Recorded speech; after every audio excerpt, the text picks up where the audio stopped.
352. That's not a score, that's a career. The Americans' best ace got 40, the Soviets' best got 64. This kid got 352. And the first thing he ever did in combat was crash his own plane. October 1942. A 19-year-old replacement pilot arrives at Jagdgeschwader 52 on the Eastern Front.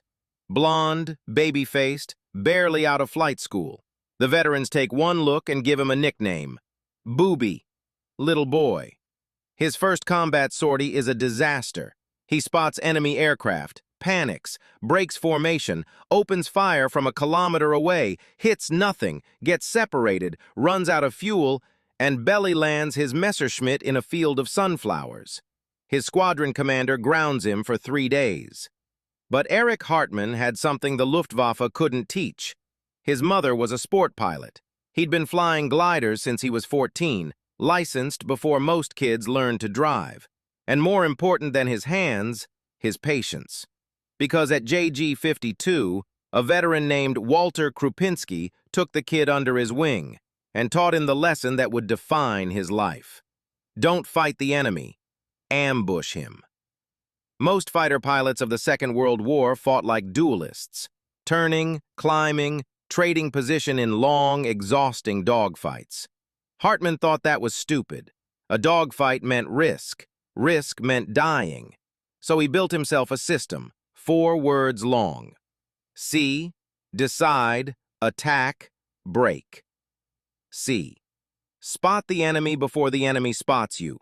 Hartmann had extraordinary eyes, and he used altitude and sun like a hunter uses wind.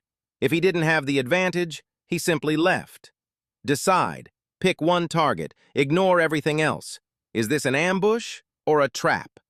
He answered that question before committing, not during. Attack. And here's the part that made him lethal. Hartmann held his fire until the enemy aircraft filled his entire windscreen. Not 400 meters, not 200. Close enough to read the rivets. At that range, he couldn't miss. A 1-second burst, and the target came apart. Break. Then he was gone. No circling, no admiring the fireball. Dive away, reset, and only come back if the advantage was still his. By his own count, most of the men he shot down never saw him. People call that unsporting. Dead men don't call it anything. Hartmann was forced down more than a dozen times, almost always by debris from an aircraft he'd just destroyed at point-blank range. In 1943, one of those landings put him behind Soviet lines. Captured.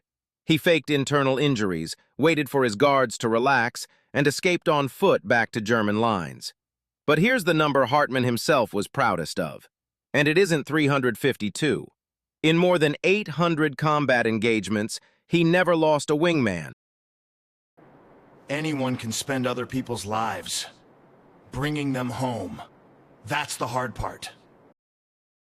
By 1944, Hartmann's ground crew had painted a black tulip design on the nose of his 109, and Soviet pilots had learned exactly what it meant. Radio intercepts warned, "The Black Devil is airborne." Entire flights would refuse contact and withdraw, which created a problem. You can't shoot down planes that run away. So Hartmann did something telling. He had the tulip painted over and handed his marked aircraft to rookies. The Soviets avoided the scary paint job, while the unmarked plane next to it quietly kept killing. On May 8, 1945, the last day of the war in Europe, Hartmann took off one final time and shot down a Soviet Yak over Czechoslovakia. Victory number 352. Hours later, Germany surrendered. And here is the question everyone asks. Was Hartmann really 9 times better than the best American pilot? No. And the reason why is the real story. 352 is a real number, but it's a number produced by a system, and the system was insane. An American fighter pilot flew a fixed combat tour, then rotated home to train the next generation. Instructors got better, new pilots got better, and aces stopped flying before their luck ran out. The Luftwaffe had no rotation. You flew until the war ended, or you did. Hartmann flew over 1,400 sorties across 2.5 years. More combat exposure than entire Allied squadrons accumulated. His total isn't a measure of 9 times better skill. It's what happens when you leave a very good pilot in a target-rich environment, forever. And the Eastern Front was exactly that. Vast numbers of Soviet aircraft, many flown by hastily trained replacements, often in obsolete machines, at low altitude where the Messerschmitt excelled.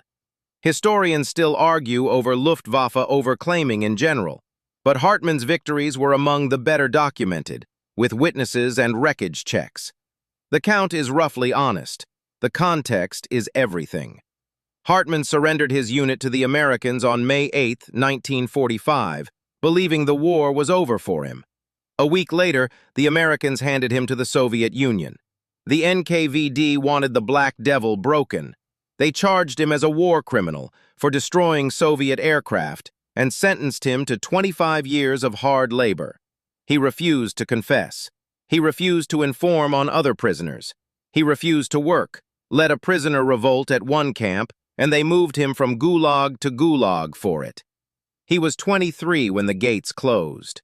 While he was inside, his wife Ursula, the girl he'd married in uniform, gave birth to their son. The boy died at age 2. Hartmann never saw him, not once. 10 years. Then, in 1955, West Germany negotiated the release of the last prisoners of war, and Erich Hartmann came home.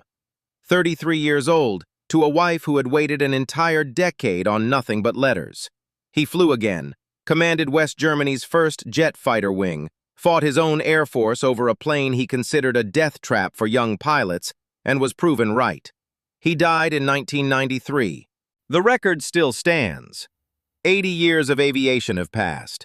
Jet engines, guided missiles, radar that sees for hundreds of kilometers. Air combat itself has changed beyond recognition. And still, no fighter pilot has come within 100 victories of his number. No one has come close. No one ever will. 825 times he fought. 352 times he won. Never wounded. Never lost a wingman. They asked him for the secret. He gave them one sentence. When he fills the entire windscreen, you cannot possibly miss.